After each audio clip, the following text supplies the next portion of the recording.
Hi everyone, and welcome to the November meeting of the Digital Medicine Special Interest Group. Just in terms of what we'll be covering today, so we'll do some quick introductions. At first, just wanted to introduce you to the new CCIO for Medicines at NHS England, though I can't see him on the participant list, but we'll wait a couple of minutes to see if he can join. And then we're going to go through a bit of a workstream update, so let you guys know what's been going on with workstream 4 and what's been going on with the merge between workstream 2 and 3, as well as an update for workstream 1. And you'll probably see that actually there's a lot of movement going on with all of the different work streams. And then at the end, we thought we'd kind of just provide an opportunity to see whether people have been attending any kind of interesting groups, either past or in the future, just to signpost it to other people within the group as well. So that's the format for the meeting, and then sort of any other business at the end. And if there are any questions in the interim, please feel free to either pop your hand up by the hand button on MS Teams, or pop a question into chat, or alternatively you can always drop myself or anyone else who's part of the FCI committee an email, and we'll be happy to answer any of your questions. Brilliant. So I guess the first thing to say is yes, welcome to the November meeting for the Digital Medicine Special Interest Group, and I can see that Rahul's just joined, so just wanted to introduce Rahul. I'll save the instructions for him. So Rahul, did you want to introduce yourself to everyone in the group? Yeah, no, thanks to me. Yeah, I'll be very quick because you got a busy agenda. Hi everyone. My name's Rahul Singh. I don't know if I've met everybody before, but I think the simplest way to introduce myself, I've taken over from Anne Slee's position as the Associate CCIO for Medicines at NHS England and the Senior Responsible Officer for the Digital Medicines Programme. So I've just been here just short of 2 months now, probably about 6-7 weeks or so. So I caught up with the meeting. I'm glad that we've got this group and this exists, because this is a big part of what I hope to contribute and support with in my function. So it's great that we've got something. It's really great to just observe now, and then yeah, I'll be interested in how I can help in my function going forward. But I'll just listen. Any questions, and it'll be good to be contacted by any of you. Yeah, in the interim. Great, thank you, Rahul. That's really helpful, and it's great to have you on board and part of our special interest group. Yep, Ken, I can see you've got a hand up. Did you want to have a question? I think you're on mute. Sorry, I just thought it'd probably be worth, as we're doing introductions, also to introduce myself. I have been since May the Chief Executive of the Faculty of Clinical Informatics. You know, have been working with Ben, the team, and Jenny, and so on strategy. I just wanted to kind of put my head around the door today to kind of meet everyone and say hi. I met Rahul earlier this week at the Clinical Informatics Conference. I know rather more about your father's medical history than I need to now, but yeah, it's good to meet everyone. Brilliant, thank you, Ken. Really great to have you join our meeting as well. Hope you find it informative. Brilliant. So I think that that starts our meeting. So we'll jump straight into a bit of an update in terms of the work streams. We've had to rejig the agenda slightly just because of people's availability. So I think the first things is that I will provide a bit of an update in terms of workstream 4, which is the pathway to CCIO. So if we could just jump to slide 4, please, that would be wonderful. Yes, thank you. So this is, as you know, workstream 4, which is the CCIO pathway for pharmacists and pharmacy technicians.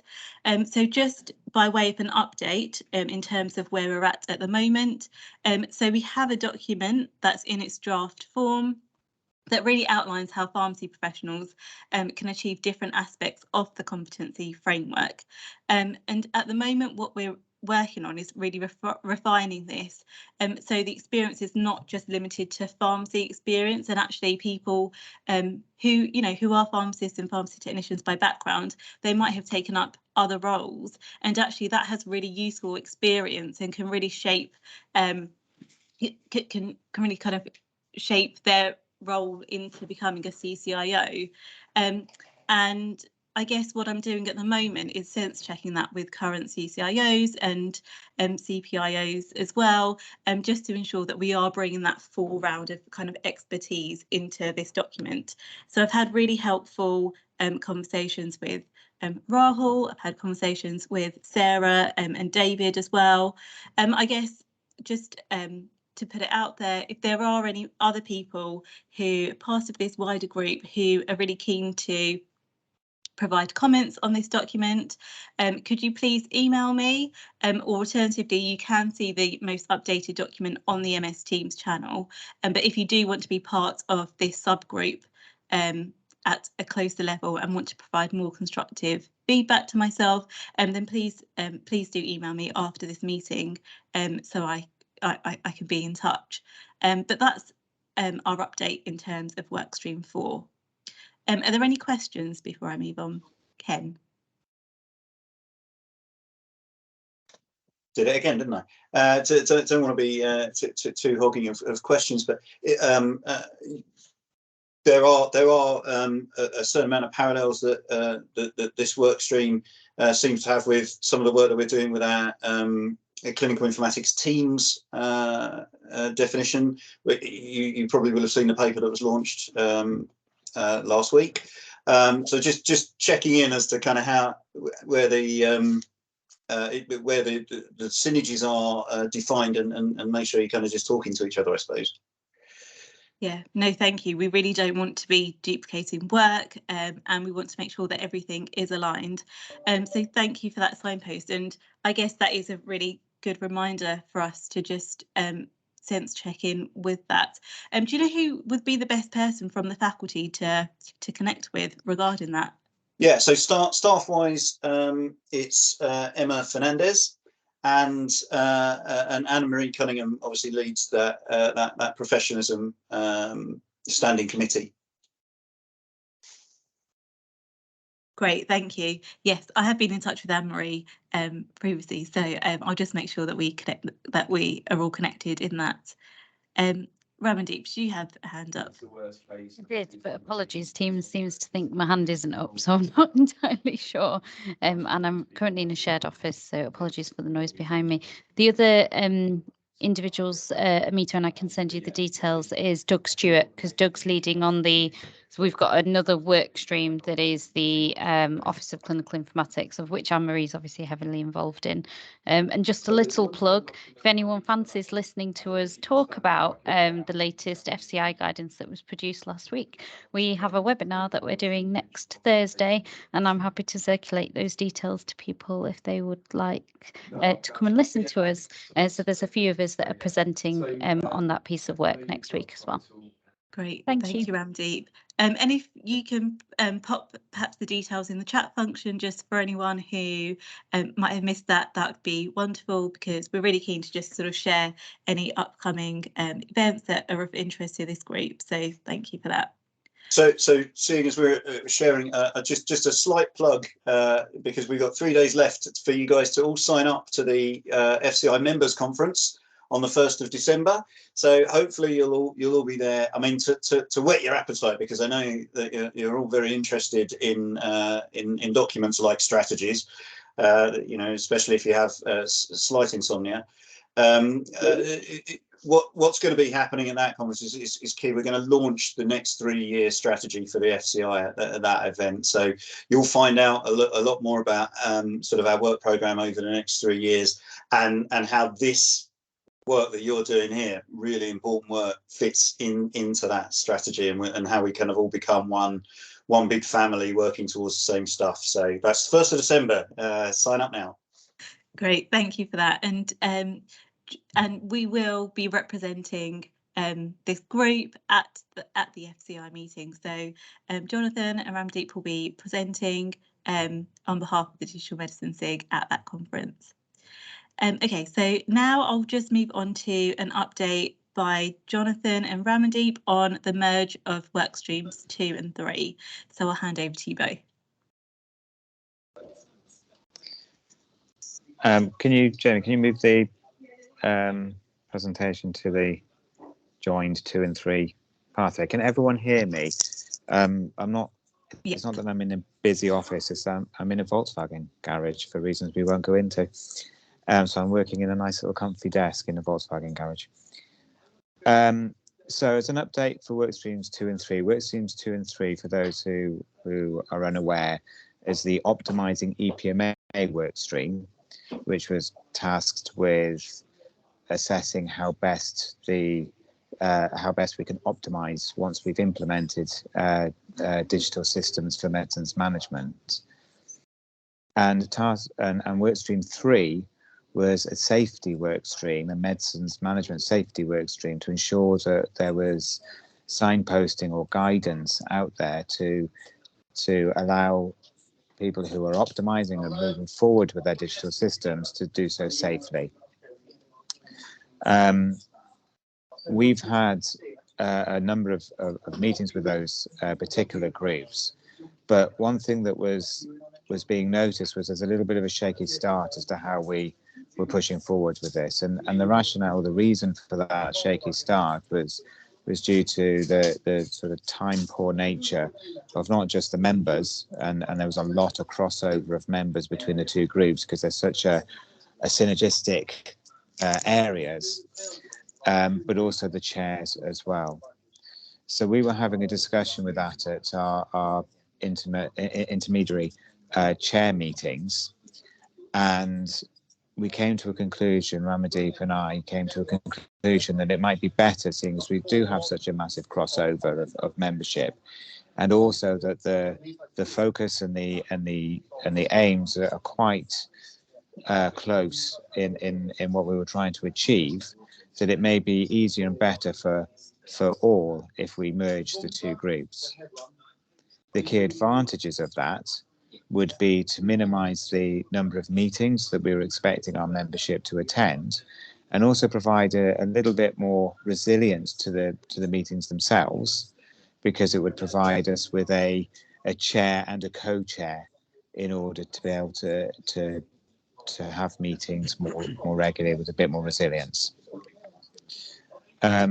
I'll give you a brief update because we haven't actually merged the two meetings as yet. So I'll give a brief update of workstream 3 because that's my one safety. And for those who don't know me, apologies, I didn't introduce myself. I'm Jonathan Bevan, and I'm the digital medicines lead at the Mid Yorkshire Hospitals NHS Trust. And obviously I chair the safety part of this work stream of the SIG. So the update is that we've got a document that we're working through, and at the last meeting that we had, which does feel a while ago now, we agreed on some focus in order to move forward with that meeting, and that focus would be to do a deep dive of the information, the reported information that's out there at the moment, to try and see if there's any sort of gaps. If there are any gaps, to see whether we, with the expertise we have, could fill those gaps. And if there aren't gaps and there's good guidance out there, that we can signpost people to that guidance.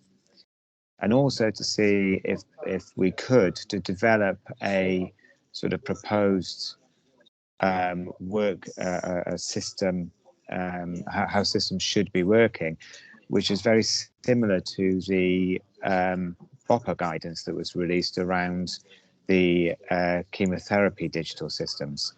Unfortunately, I'm no longer a BOPA member, so I can't get hold of that guidance. If there's any BOPA members in this group, could you please see if you can get hold of that guidance and put it in this chat for us? I'll be very grateful. I noticed a hand go up there, but Ramandeep, do you want to go through just quickly where we are with workstream 2, just to sort of give the flavour of where we got to before we're merging them? Thank you, Jono. Andrew, is your question urgent? Are you happy for me to run through workstream 2 first? I'm just conscious. Yeah, sure. Is that right? Thank you. Okay, so for those who I haven't met, my name is Ramandeep Kaur and I am the Group Chief Clinical Information Officer across the University Hospitals of Northamptonshire.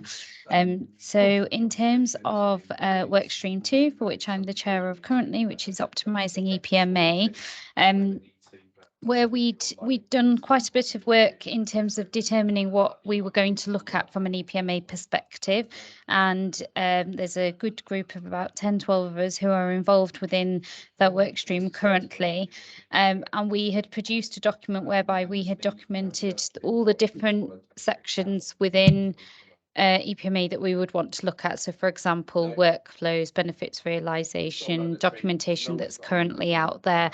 And we had a list of 10, 12 things that we were going to work through. Now, inevitably, as Jonathan has alluded to, a lot of that is going to take a lot of time for us to get through. And we had planned to kickstart with workflows. And when we refer to workflows, not just from a pharmacy perspective, but right the way through from a patient being admitted into hospital through to the point at which they're discharged and then back into primary care and the treatment that they also get within there. And I think for us, that was really key that we stepped away from it just being about pharmacy and recognised that EPMA is utilised in a much broader application sense and across the board for care of our patients.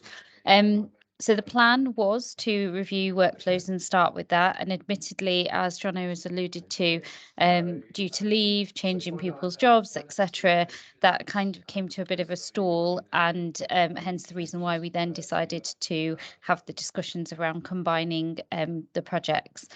So that's where we've currently got up to. I think one of the key things that we're both absolutely certain on, and for reassurance for this group, is that we don't want to lose sight of all the work that both groups have achieved to date. And that's something that Jono and I are absolutely have a fundamental principle behind, because there's an awful lot of work that's gone in, and we're hugely grateful to everyone who has contributed to both of those work streams so far. I think, Jono, that probably leaves us with a nice segue to move on to our proposal, but perhaps we can take any questions first if we take a break there. Is that okay, Amita? Shall I hand over to Andrew for his question? Yeah, Andrew, did you want to ask your question? Sure, thank you. Can you hear me okay? Yeah, we can hear you. Yeah. So I understand what you mean about the standards and utilizing those. I think I remember the BOPA standards. I think where digital health is going at the moment, though, I think looking outside of the UK is a really good strategy. So, for example, the RSMP standards from the US are very well developed, and I think a strategy aligning with something like they have got with the good old days of what AND generated with the prescribing toolkit would be probably a strategy I would look towards, because I think that would match the current functions and also kind of where we're going to go with say, the FHIR standards and interoperability more closely. And I'm happy to be a part of that if you guys are struggling for members. We would love you to be part of that. Absolutely. Very, very grateful for that. And I think that's a good idea to look outside the UK as well. So we'll certainly take that forward. Are there any? I can't see hands, and Ramandeep, I'm assuming yours is a historical one. Oh, it's not up on my side.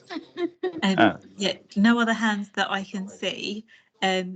And yes, Andrew, I guess any offers of help would be great. And if I can just ask you to pop your email address into the chat box, and then Jonathan and Ramandeep can then email you to get you involved into that work stream. That would be great. And then now I guess the last thing to say is about the proposal. Yes. So can we put the proposal up on the screen if possible? I don't think the proposal is part of the PowerPoint, but the proposal is up on MS Teams. So we will link the proposal. Right. I'll pop that into the chat box so everyone can take a look at the proposal. Apologies. Well, the proposal, I can quickly, and Ramandeep and I can quickly go through, but we've said the key points in the introductions that we've given to our various work streams and our 2 work streams. The key message of the proposal is that to allow progression with the members and chairs that we've got, given the work that we're doing. We propose that we merge the two work streams to give an advantage of synergistic working between safety and optimization, to ensure that we have fewer meetings but more focused working, and also to give us a resilience with our chairmanship, because we'd have a chair and a vice chair, which we don't currently have in either of those two groups. Are there any other advantages you can think of that were in that proposal? No, I think you've covered everything, Jono. Yeah. Is there anyone who thinks that we should not be merging the two work streams at the moment, that there's a good reason not to?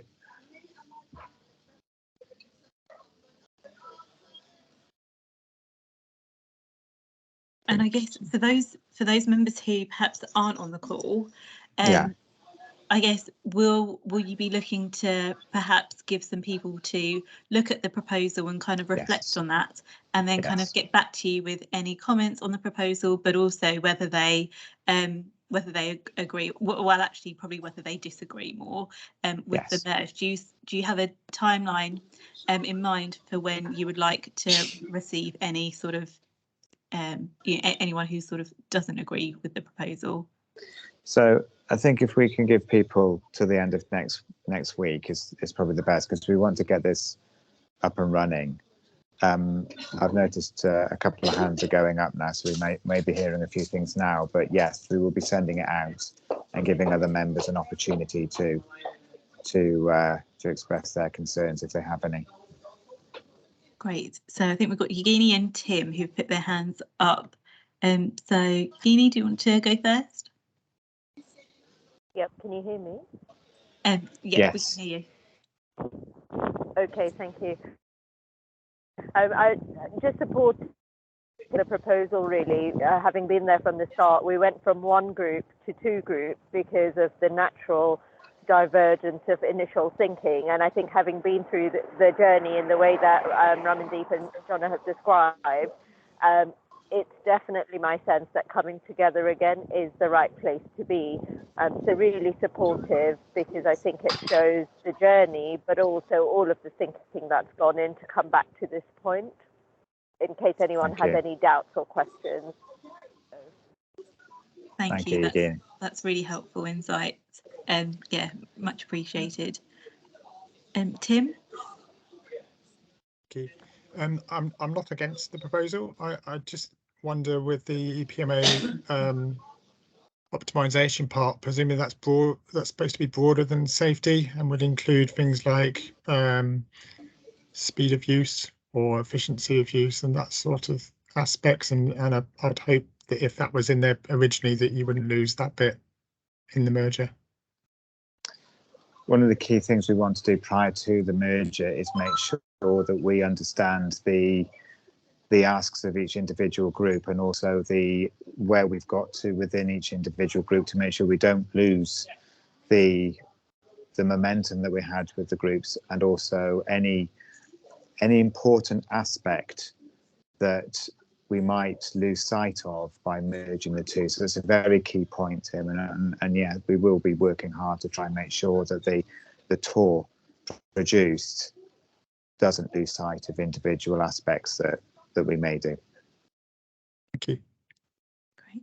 I think, Ken, you've also got your hands up. Yeah, again, just to highlight some potential synergies that would strengthen each group with clinical safety SIG, who obviously, again, bit Ronseal there, the name's on the tin as to what it does. So I think some of the work that you're looking at there would really, cross fertilizes. Maybe less so, but maybe also really important. There's a lot of work that we need to do in a short space of time around the faculty's view and guidance and stuff on EPR implementation, obviously, and I think the expertise within your group can really potentially help inform that, especially around the implementation process. So again, I think it's you know, potentially working with Emma there on informing that. Great, thanks, Ken. And I think we are already connected with the clinical safety group, as far as I'm aware, and agree. I think our expertise could be really well utilised for the EPR implementation. So if there are any ways that members of this group can get involved, please do let our group know or myself know, and I can definitely pass on the details to the group for that. We've got a couple more hands up, so we'll go to, I think it was Sandeep first and then Andrew. Hi, yeah, thank you. No, I just wanted to add to the support of merging the two work streams. I think, in my opinion, obviously, patient safety is a key output of optimizing EPMA, but it's obviously not the only output. I think also what may be a good opportunity is to look at what would be the outputs of optimizing EPMA and perhaps aligning with something like, and it doesn't have to be this, but the IHI quadruple aim, for example, you know, optimizing kind of better outcomes, lower costs, patient experience, looking at what those key kind of factors will be that the optimization of EPMA will lead to and how you actually get to that point, and patient safety being one of the key aspects of that, I think. Thanks, Andy. That's really helpful to understand. And are you part of work streams 2 and 3? I was part of, yeah, I'm part of Jono's work stream, and I think I've previously expressed interest in joining Ramandeep's one as well. I think I'm part of Ramandeep's one as well, but I haven't had a chance of attending any meetings before it kind of merged. So okay, no worries. So I'm sure Jono will kind of keep you in the loop with the merge of the new work stream, so we can definitely kind of feed that input into the new sort of combined work stream. So that's really helpful. Thank you. Thank you. Andrew? I just want to say I also echo that. I think merging the stream makes a lot of sense. And to Ken's point about the EPMR implementation, I'd very much be interested in that. It's what I've been doing for the last 10 years. We've just stabilizing Cleveland Clinic London. And so I own areas within pharmacy and outside of pharmacy. So it'd be useful to input into that while it's still fresh in my mind. Yeah, absolutely. Thank you for that offer. That's really good. But Ben, I think, can put you in touch with Emma, who's currently kind of undertaking interviews with a large amount of people who have undertaken EPR implementation. For some, I think it's cathartic. For some, I think it's therapeutic. For us, it's really good, tangible information. I certainly have the mental scars to share. Great. Thank you, and thanks, Andrew, and thanks, Ken. Did anyone have any final questions for Jono at all? If not, it seems like there is that initial support from this group for the merge of those two work streams. But just to echo that, if anyone does have any sort of further queries, to send them through to Jonathan and Ramandeep by the end of next week, just so that they can take them on board before the two work streams sort of officially merge together. And also just to sort of echo that any members of the two sort of individual work streams will automatically be kind of grouped together to then form the new work stream. Is that correct, Jonathan? That's absolutely correct. Yes. Okay, perfect. And I'm assuming that you'll then send out details of kind of further meetings, etc., with that new kind of combined cohort. Yes. Yeah. Okay. Oh, and the meeting I've not cancelled this afternoon for the safety SIG is cancelled. I'll do that as soon as I drop off this meeting. Okay, brilliant. Thanks, Jonathan. So yeah, just for those members who are either new or who perhaps haven't joined any of the workstream subgroups before, just to say that of course we have these wider groups that happen every quarterly, but of course if you are interested in any of the work streams particularly, then please get in touch with the workstream leads and we can get you involved in the smaller subgroup meetings, which meet much more regularly and have much more input in terms of working on the actual documents on a day-to-day sort of basis. So if anyone who hasn't joined one of the work streams does want to, please get in touch with one of the work stream leads, or alternatively you can get in touch with me and I can signpost you to the right person.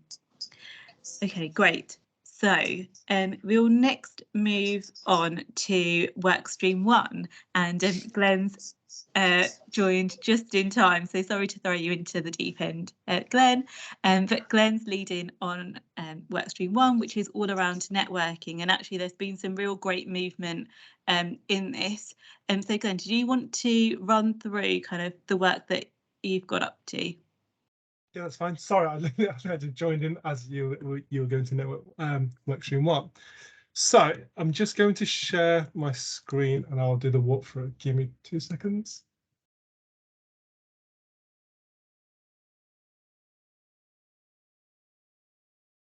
Is everybody able to see my screen? Yes. So in terms of Workstream 1, so the last couple of months, I've been working with the other members of the Workstream. We've made some progress, as Amita's already said. So originally we had the database, which was stored on the network SharePoint in Teams. So under discussion, and I think we worked with NHS Digital, we basically migrated that over to the Future NHS Network platform, which you can see here. So in order to access that database now, you have to obviously have you need to be signed up to the Future NHS Network. And then you need to apply for the Medicines Optimization and Digital Learning Network. So once you've been accepted onto that, you scroll all the way down and then you go to Network Directory and you click on that and you'll see the new members directory. So where possible, the old database from our network point, I've migrated over with the help of Stephanie. I think we've done most of the contacts anyway. I think we did 50 contacts, and I think other people have gone on to this and added themselves on. So I've added what I've what I've been able to do. If you can log on or sign up, log in, and then if you've already got your name in there, feel free to amend your profile. So if I scroll across, choose someone we've got something in there. I'll find myself, it's probably easier.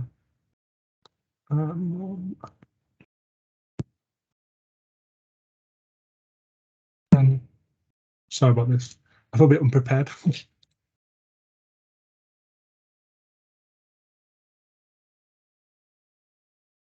I should do Women Deep because she's done it. So it has got a few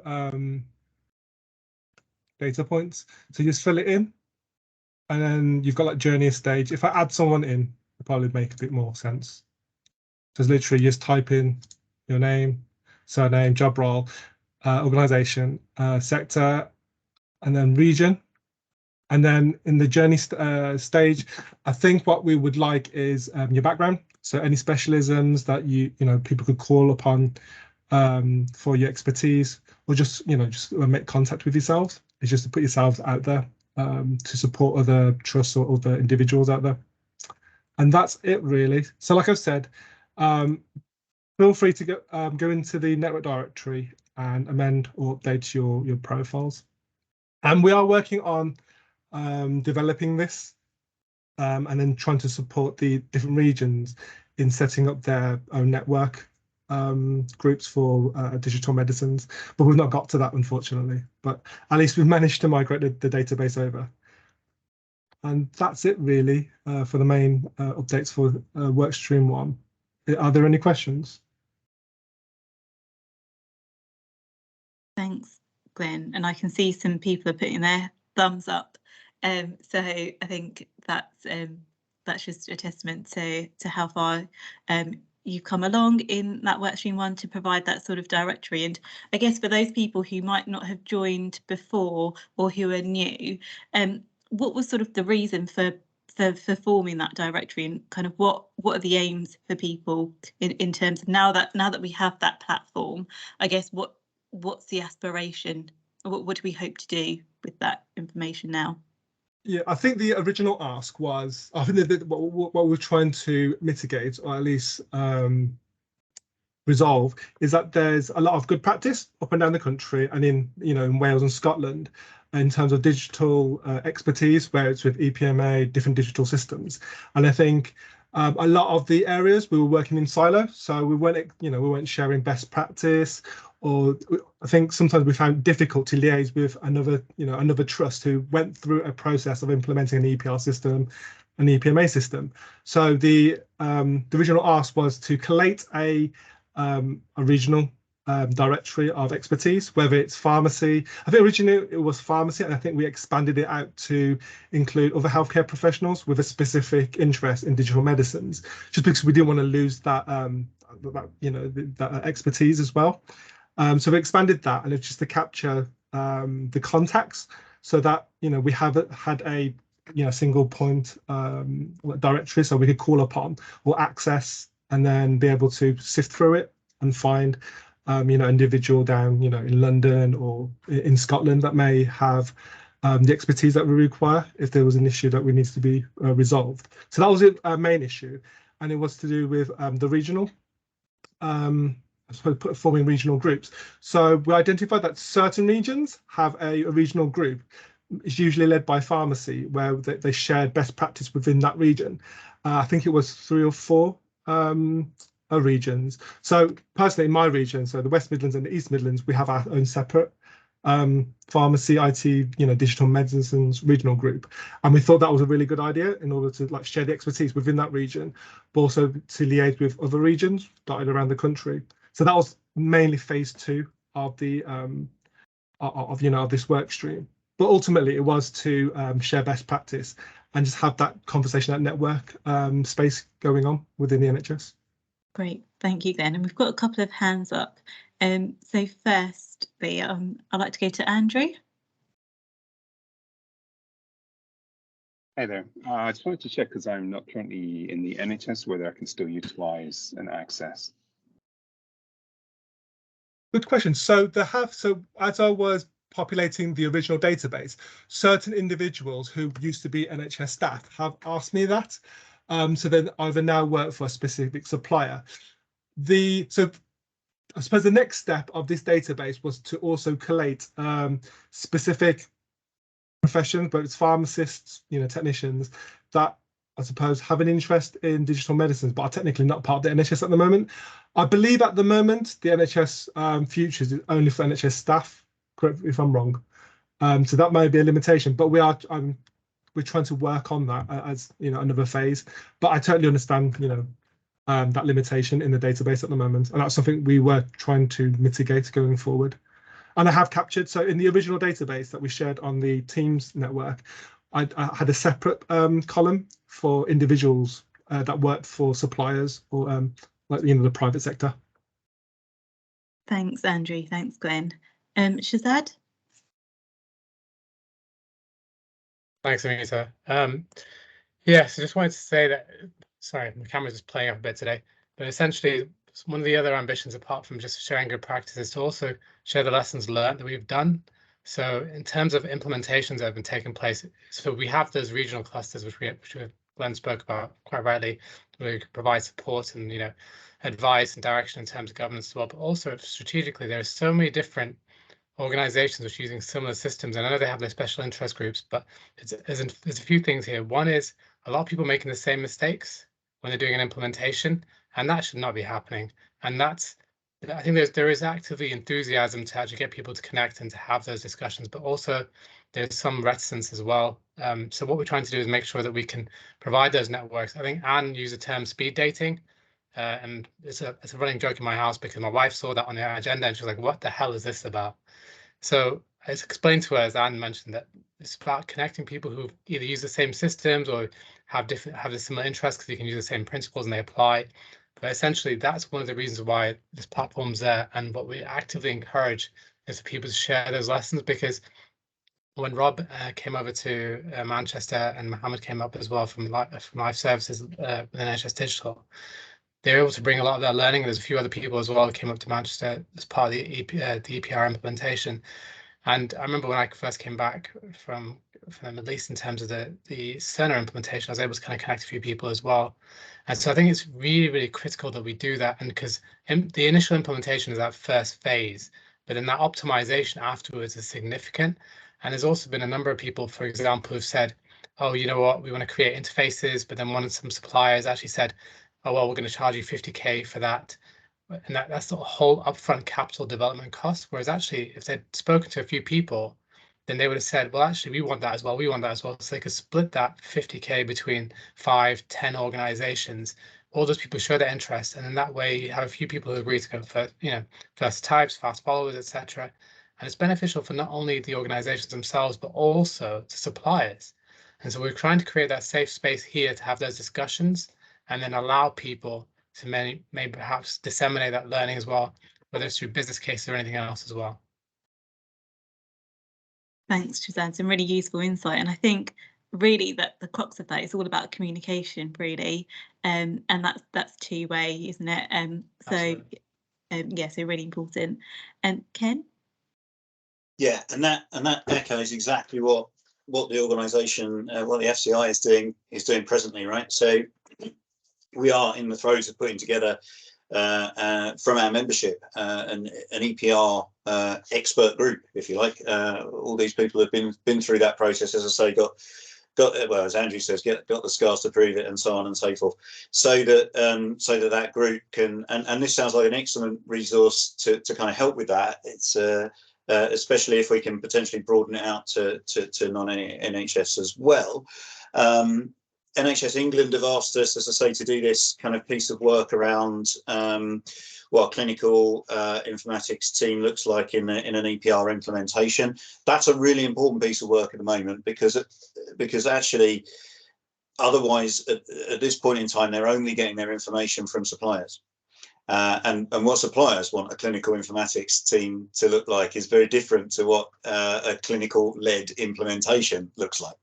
So that's another reason why we need to kind of do this sort of quick and dirty assessment, really, at the moment, as to what a real team needs to look like in this level of implementation, as well as how we can support trusts. Not replicating mistakes first and foremost. Coming together to use economies of scale, and leaning on each other for consensus, when actually, when you're doing an EPR implementation, it can be a really lonely place sometimes, because there's no one else in the organisation that understands what your place is. It's very individual. At a congress earlier in the week, it was interesting to kind of hear somebody say that when you've seen one EPR implementation with an ICS, you've seen one implementation in an ICS. But there are parallels. There are areas where we can use an expert group to kind of develop on, lean on, and support. So it'd be good to kind of tie that work in with the work that we're doing as a faculty, so that we've got one kind of curated resource knowledge bank, and everybody who's identified themselves as an EPR expert coming together in that kind of EPR expert group. Thanks, Ken. And we've got a couple of hands up and a couple of comments in the chat box, which are basically expressions of interest to join that group. Brilliant. So if details could either be sent directly to the group or to myself or through Jamie and Ben, then that would be great. So then I'll work that through with Jamie and Ben. Brilliant, thank you. Were those hands up in relation to anything else, or was it in relation to joining the group? Andrew was first. Was Andrew? Oh, Andrew had his hands first. Mine was just to. I think the hands have gone down apart from yours, Glenn. So. Glenn, did you have anything additional to add? Yeah, I was just echoing what Ken was just saying.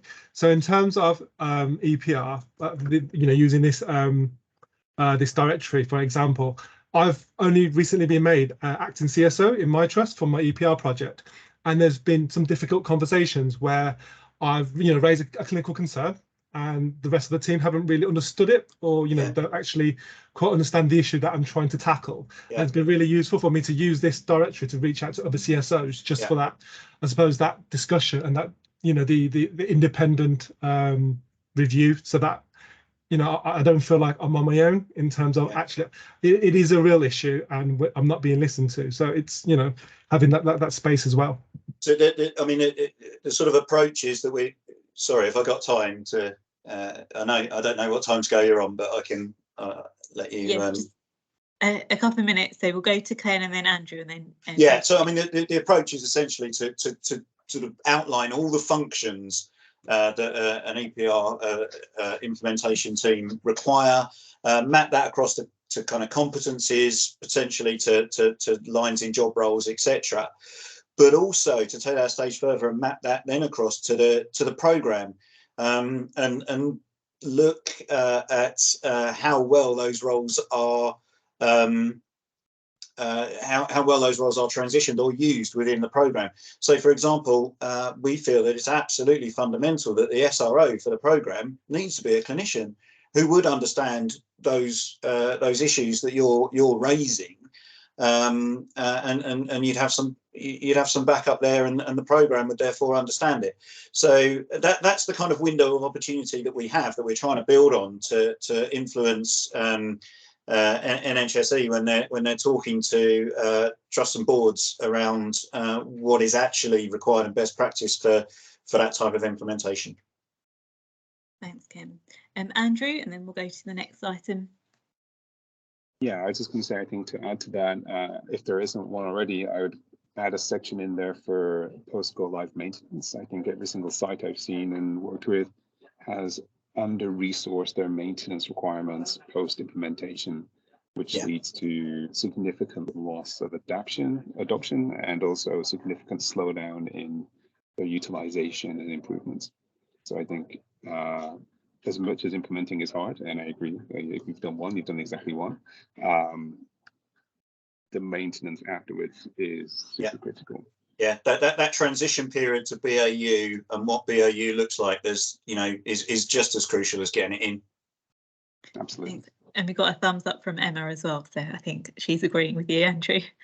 And just moving on to the final agenda item, and to give you all a couple of minutes before I'm sure your 1 o'clock meetings. So I thought we've done this, we've touched upon this at the beginning of the meeting, but it's really to share sort of any past events that you guys as members of this group have been to, or to signpost you to any future events that people are going to. So I think a couple of the ones that have been mentioned are one's the FCI conference that Jonathan and Glenn are attending. So I don't know if Jonathan and Glenn, you wanted to say anything more around that.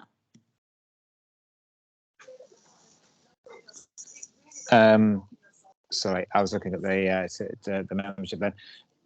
So yes, we myself and Ramandeep are heading down to the membership conference, just to present the work that we're doing and the progress that we're doing, but also to try and put a discussion together within that to see whether there's any thoughts and ideas, much like we had with this particular meeting, as to where we should go with it, and open up that channel to guide us as well.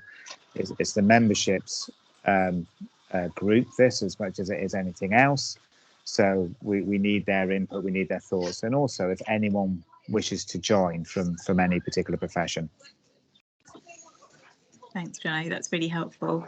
And then I guess just to open it up to everyone in this group, is anyone attending sort of any events that you would either like to feed back to the group in terms of your experience of it, or wants to share with anyone events that you're attending that you think other members of this group might be interested in? Feel free to pop it into the chat box, or you can raise your hand if you want to share it verbally.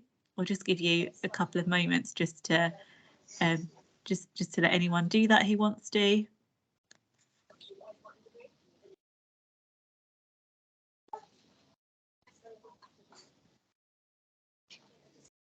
Mita, we just recently had the Clinical Informatics Congress at NHS Digital, which we recently hosted. So I don't know if people are aware of that. And I think we also had a learnathon as well. And I think at some point soon in the future, we'll be also having a hackathon where we have complex problems that people are facing, and then we have a whole lot of developers coming and trying to implement those changes and implement solutions to that as well. So I think the learnathon we had just recently, the Clinical Informatics Congress, was a couple of days ago. But we'll be doing the hackathon maybe around February time, but we'll keep you posted on that as well. But I think it's just useful to have these opportunities to actually meet people face to face where possible, but then also virtually as well, because you can just connect and share lessons learned. Great, thank you to that. And were there any kind of key insights from that you think would be helpful to kind of share with the group? And at the moment, sorry to put you on the spot, but No, if there no, is that's anything fine. that stood out. Yeah, so I think obviously the current strategic direction that we're taking nationally with regards to the ICSs and the ICBs, I think that came up. It was quite interesting because I had one of the medical directors come in from Cheshire, Merseyside, and the running kind of joke was, okay, if there's a problem that's too hard to fix, we'll just chuck it in the bucket for it to be fixed later for the ICBs. And now the ICBs and the ICSs are in place. People are saying, well, why haven't you fixed this? And it's like, well, we've been in inception for maybe a few months or weeks, if that. So I think it's in that sense, it's quite interesting that there is a real enthusiasm to actually achieve some of the solutions and goals that we need to. But I think in terms of ownership, it's people who are actually working there on the ground, and also there's people in those positions as well who actually are responsible now. So in the past, people just throw things over the fence. Now there's a real kind of willingness to actually, not that there wasn't in the past, but I guess with this kind of breaking down into different regions, people are saying, let's meet, let's talk, and let's see how we can overcome these issues, and then find those appropriate solutions. That was one of them. The faculty of clinical informatics was there as well. So Jonathan Kay came down and gave a really good presentation to everyone about joining. So I think that was really well received. There was also in terms of the collaboration piece as well, in terms of sharing information and reducing that variation and variability. So that's why some of the work we've done within NHS Digital is also around, and NHS England is making sure we have standards to share medicines information, and we've created those. And as a result of that, there's been some really good work in Derby with EPMA stock control and other places across the country, but also like Somerset have done some really good work with the shared care records, and Blackburn and South Cumbria doing that work as well. East Cumbria doing that work as well now. Great, thanks, Rashida. That's really, really helpful. And when details of the hackathon are known, if you could please kind of share it with members through their Teams channel, that's probably the easiest thing to do. Yeah, with the hackathon, if you want us to publicise it, let Ben know. We'll get it out on our socials and so on. Brilliant, thanks, Ken. Yeah, just we'll link up afterwards and we'll have a chat. It'll be great. Thank you. Thanks, both. Was there anything else from anyone else that they've been to or are interested in?